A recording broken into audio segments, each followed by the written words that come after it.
हुजूर सैयद आलम सल्लल्लाहु अलैहि वसल्लम की उम्मत बेहतरीन उम्मत। कौन सी बेहतरीन उम्मत?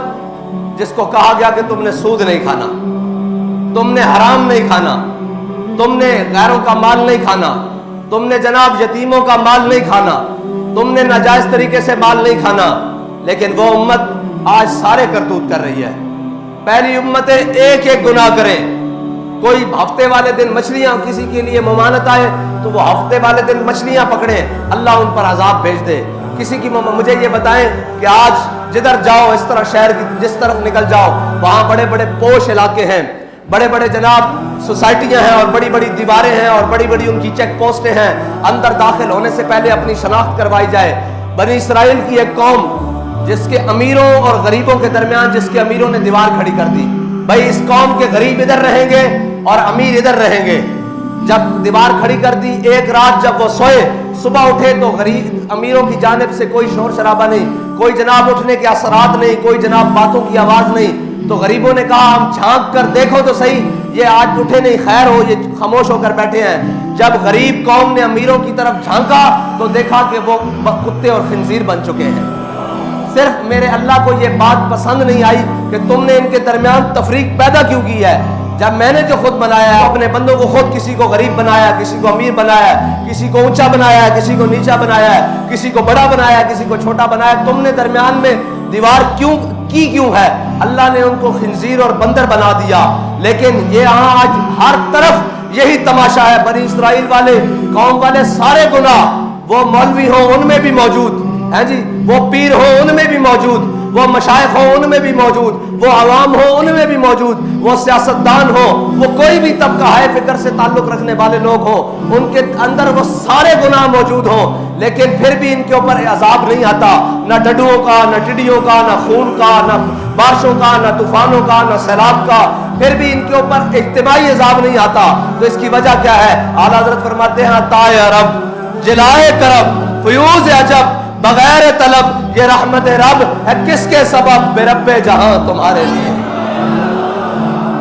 और जमहूरियत के नाम पर और जनाब मफाद आमा के नाम पर, मफामत के नाम पर, वो जो शख्स आया है हमारी वजारत उज़्मा के सीट पर 10 महीने 11 महीने हुए हैं, वो आया शख्स, वो कहता था मैं इस कौम को बचाने के लिए, इसकी मैशत ठीक करने के लिए अगर कपड़े भी अपने बेचने पड़े तो वो भी जनाब बेचकर इनकी खिदमत करूंगा।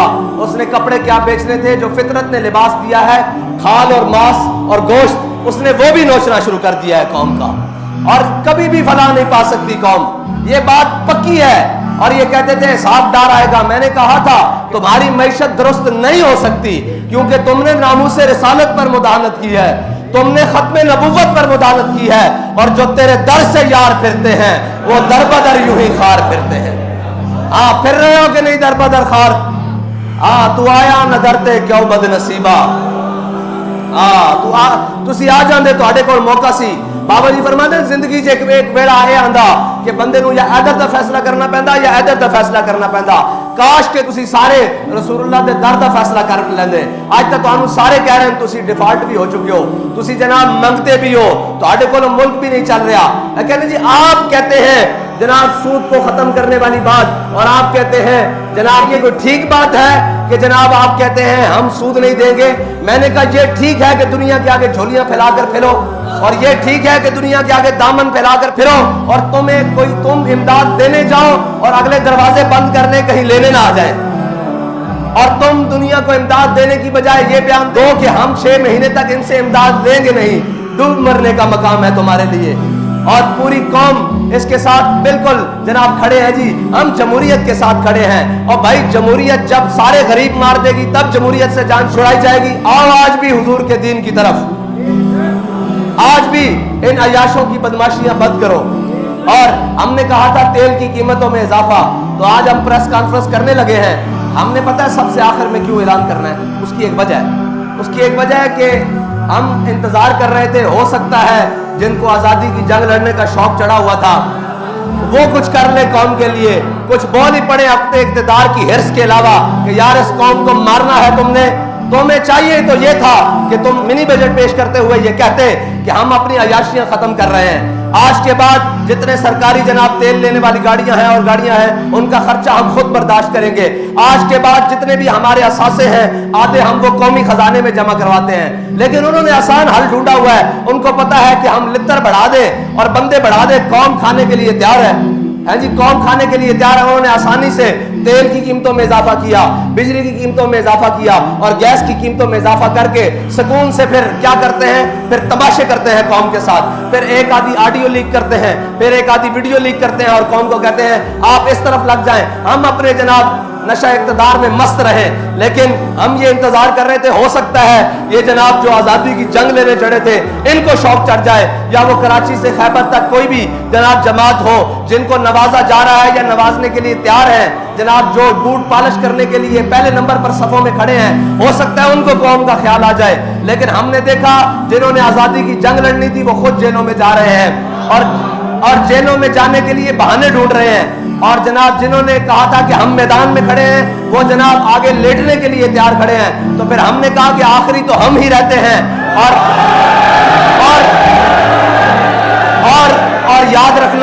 और याद रखना कौम की पनाह आखिरी हुजूर का दीन ही है।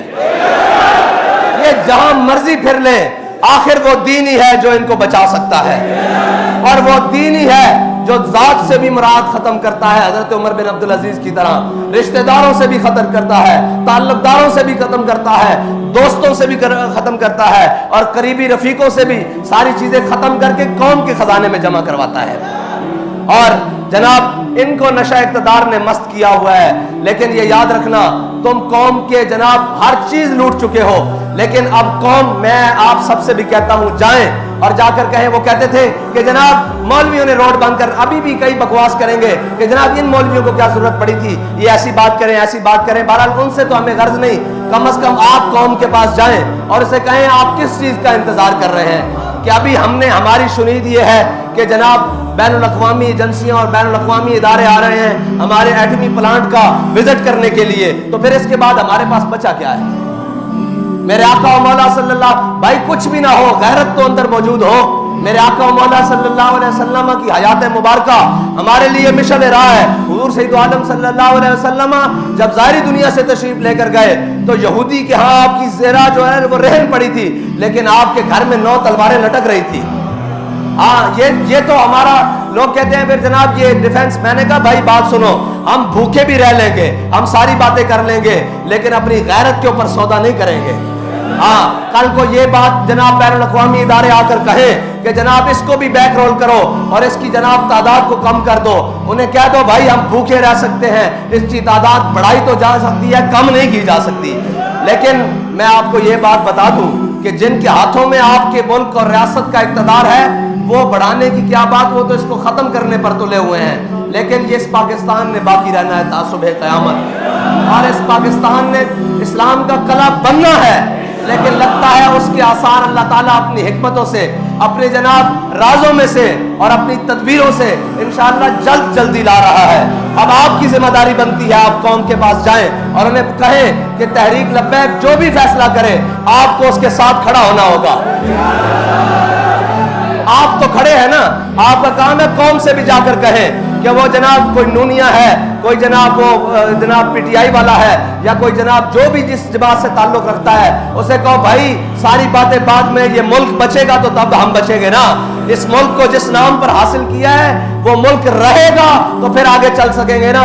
तुम्हारी ये, मैं ताजरों से कहता हूँ मेरे आका मौला, अभी रमजान शरीफ आ रहा है, उसके लिए भी इंशाल्लाह हमने एक जनाब प्लान तरतीब दिया हुआ है और इंशाल्लाह बड़ा बेहतरीन होगा। बहरहाल मेरे आका मौला सल्लल्लाहु अलैहि वसल्लम ने फरमाया हक गो यानी सच बोलने वाला ताजिर और जनाब अमानतदार ताजिर क़यामत वाले दिन शहीदों और सिद्दीकों के साथ उठाया जाएगा। लेकिन सच बोलने वाला ताजिर और जनाब अमानतदार ताजिर, लेकिन यहाँ क्या होगा, अभी जनाब आएगा रमजान तो कीमतें 3 गुना बढ़ा दी जाएंगी। پھر ان پیسوں سے جناب عمرے پر جایا جائے گا اور حضور کی بارگاہ میں سامنے کھڑے ہو کر کہا جائے گا یا رسول اللہ میں آ گیا. ان آقا و مولا صلی اللہ علیہ وسلم کے سامنے جاؤ گے, اس نبی کے امتی جس کے آقا و مولا صلی اللہ علیہ وسلم نے فرمایا من غشنا فلیس منا, جس نے ملاوٹ کی وہ ہمارے میں سے نہیں, جس نے ذخیرہ اندوزی کی وہ ہمارے میں سے نہیں, اور جس نے قوم کو دھوکہ دے کر مال بیچا وہ بھی ہمارے میں سے نہیں. یار بتاؤ ان پیسوں سے جا کر تم حضور کی بارگاہ میں پیش ہوتے ہو, نہ خوف خدا نہ شرم نبی, اور یہ بھی نہیں اور وہ بھی نہیں. آؤ حضور کے دین کی طرف, اور آپ سب نے بھی تیار رہنا ہے.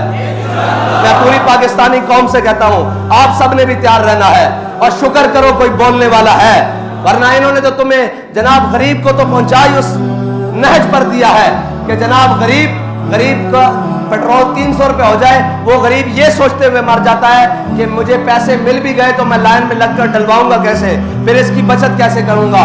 اور ہم نے تو نسخہ پہلے بتا دیا ہوا ہے. انشاءاللہ ابھی آپ کے ساتھ میدان میں بات ہوگی کہ آپ نے بدماشی کرتے ہوئے بڑھایا کیسے ہے.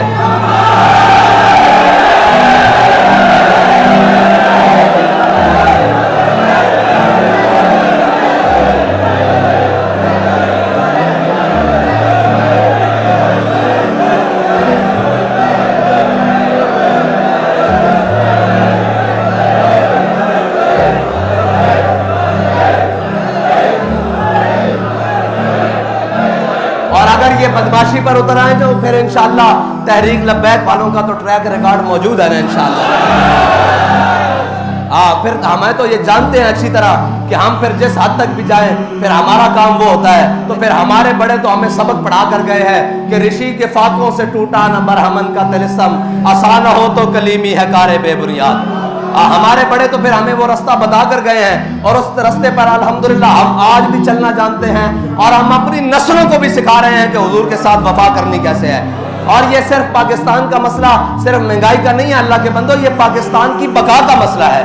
ورنہ پیٹرول پہلے بھی مہنگے ہوتے رہے ہیں اور ساری چیزیں, ہم اس لیے خاموش تھے چلو یار اکانومی چلنے دو. آج جناب پاکستان کا قرضہ 51,000 ارب روپے ہو گیا ہے, 51,000 ارب روپے. پچھلے ایک سال میں 23% قرضے میں اضافہ ہوا ہے. پچھلے سال جو تھا وہ پاکستان کا تقریباً قرضہ 41,500 ارب روپے تھا, یعنی 41,557 یا 550 یا 55 اتنے ارب روپے تھا. آج جناب 50,996 ارب روپیہ ہے آج کے دن میں. یہ قوم کو پہنچا دیا ہے. اور جو مہنگائی کی صورت ہے وہ 12.3% پہ تھی, اب 25.3 میں. بہرحال جتنے بھی آنکڑے لائے جائیں بھائی, جتنے بھی اعداد و شمار کیے جائیں, ساری ملک بھی بیٹھ کر اعداد و شمار کرے, غریب کو روٹی مل رہی ہے تو تمہارے اعداد و شمار ٹھیک ہے. اگر اس کے دروازے تک نہیں پہنچ رہی تو پھر تم جتنے بھی آنکڑے ملاؤ وہ سارے غلط ہیں, وہ سارے غلط ہیں. اس کو جس طرح مرضی جہاں سے مرضی لے کر آؤ وہ سب کچھ غلط ہے. اور چاہیے تو یہ تھا کہ اپنے پروٹوکول اور اپنی عیاشیاں اور بدماشیاں ختم کرتے, لیکن کہاں پروٹوکول ختم کرتے. اپنی بھتیجی کو, ہم تو خواتین کا نام نہیں لیتے, لیکن اس وقت کے وزیر اعظم نے اپنی بھتیجی کو جناب ڈپٹی پرائم منسٹر جتنا پروٹوکول دیا ہوا ہے. کیا خدمات ہیں اس کی قوم کے لیے, کیا خدمات ہیں اس کی قوم کے لیے. پھر وہ جناب سندھ کا ڈاکو, اس کا بیٹا وہ وزیر خارجہ بنا ہے, اور اس کا وزیر خارجہ بننے سے پہلے اور اب تک پروٹوکول ڈبل ہو چکے ہیں. یہ قوم جو جناب, اور قوم کا بھی کوئی حال نہیں. ایک جناب وہ دکانیں کھولے, کوئی نئی برانڈ کھولے تو جناب لاکھوں کروڑوں روپے ان کی سیل ہو جاتی ہے. کیسے ہو جاتی ہے؟ خدا کا خوف کرو, اللہ کے عذاب سے ڈرو. اللہ تعالیٰ جب, میری بات سنو, جب قومیں اور قوم کے ذمہ داران بد فطرتی پہ اتر آتے ہیں نا, اور ان کو کسی چیز کی پرواہ نہیں ہونے لگتی, پھر اللہ تعالیٰ ذلت ان قوموں کا مقدر لکھ دیتا ہے. پھر یاد رکھنا, پھر اللہ تعالیٰ, اللہ کے نشتر ہیں تیمور ہو یا چنگیز. عباسیوں کی جناب خلافت ایسے نہیں ٹوٹی تھی, ان کی اپنی حرکتیں بھی ایسے تھی. وہ سونے اور چاندی کے جناب برتنوں میں کھانے شروع ہو گئے تھے, اور ان کے غریب جناب دروازے پر جناب بھوکے پیاسے بلکتے مر جاتے تھے. ان کے سپاہیوں کی تنخواہیں پوری نہیں ہوتی تھی. یاد رکھنا, جو قومیں اس نہج پر اتر آئیں پھر ان قوموں کا نشان باقی نہیں رہتا. یہاں تیموری اور چنگیزی سارے مٹ گئے اور سب مٹ جائیں گے, لیکن یاد رکھنا اگر اپنا نام باقی رکھنا ہے اور اپنا تشخص باقی رکھنا ہے تو پھر کفایت شعری اپنانی ہوگی, پھر قوم بن کر رہنا ہوگا. یہ بھیڑ چال نہیں, ہر کوئی اپنا اپنا سوچ رہا ہے. میرے آقا و مولا صلی اللہ علیہ وسلم کا دین ہی ہے جو جناب اثار بھی سکھاتا ہے, محبت بھی سکھاتا ہے, اور لوگوں پر خرچ کرنا بھی سکھاتا ہے. ورنہ باقی دولت تو جناب یا فرعونیت سکھاتی ہے, یا قارونیت سکھاتی ہے, یا چنگیزیت سکھاتی ہے. اللہ تعالی ہمیں حضور کے دین کے ساتھ مخلص ہونے کی توفیق عطا فرمائے.